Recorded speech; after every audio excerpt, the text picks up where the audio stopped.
Joining me now, another sponsor of that very amendment, Republican Congressman from Colorado, Ken Buck. He is a member of the House Judiciary and Foreign Affairs Committees.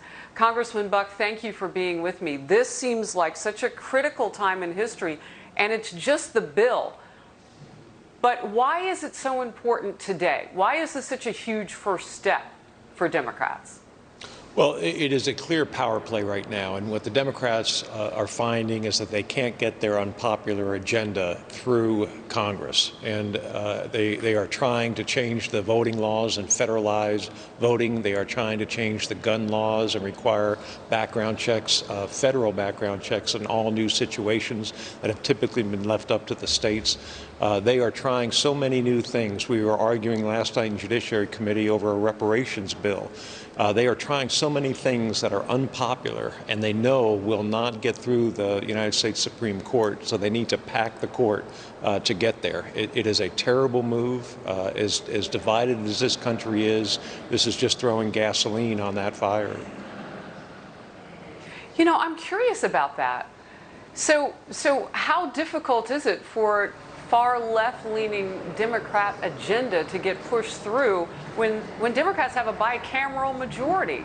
Is it that people like Joe Manchin and Kyrsten Sinema of West Virginia and Arizona, respectively, aren't really there? Is there a split in this party that so makes it a desperate move to go after the U.S. Supreme Court, Congressman? I think it is. They couldn't even get a bill through Congress that Nancy Pelosi was pushing, and that was to override the election in Iowa. They couldn't get all the Democrats on board to get a Democrat majority in the House. And so I think that their agenda is so left-wing that it's even unpopular with moderate Democrats who don't want to risk their political future to support what AOC and the squad are trying to push on Americans. You know, I'm looking at just a short list that I made. I know you have a longer list. You're much more astute at this than I would be as a reporter.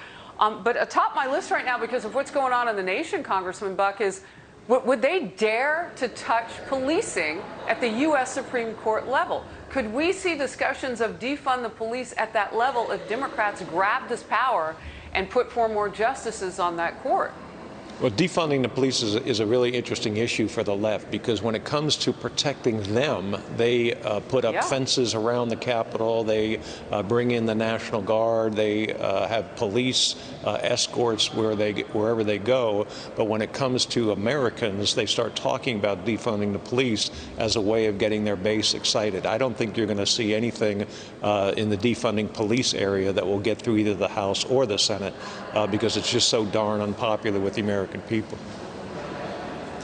You know, Congressman Buck, I look back, and of course you had a President Trump, who under his watch he had 3 vacancies and he filled them: Kavanaugh, Gorsuch, Coney Barrett. But that's the way it had always been for 150 years. With the game changed, Biden potentially would get 4 justices and he could do what he wants. I mean, he would have a different type of authority, the way I understand it. But to further that, the judicial appointments by the presidents, Donald Trump, 245 judges. Under Barack Obama, George W. Bush, across 2 terms, each of them over 300. But Donald Trump did more in 4 years than either of them. Talk to me about where we are judicially in the United States and how a grab like this could even touch that part of our court system.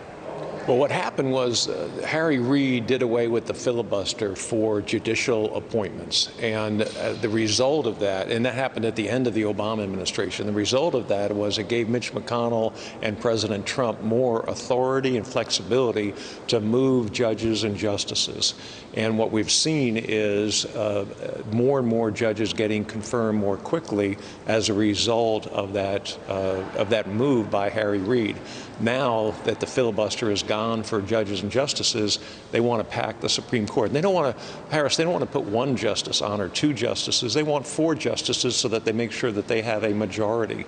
If they were expanding by 2, they may still not get the votes that they want. And so they've chosen the number 4. The result of that would be in the future, if Republicans get the House and the Senate and the White House, Republicans would then expand it. You're going to see a never-ending expansion of the Supreme Court unless this constitutional amendment is passed. Are you concerned that we go from less supreme to more mundane? I mean, the U.S. mundane court, if it just becomes about politics?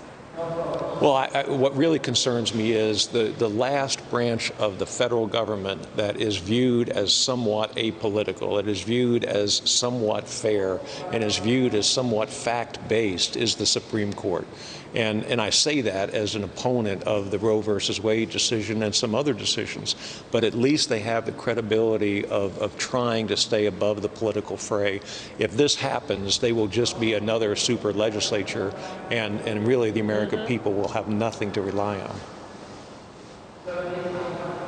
on. Congressman Ken Buck of the great state of Colorado, thanks for being with me today. An important day, and great to have your time and your expertise. Thank you, Harris.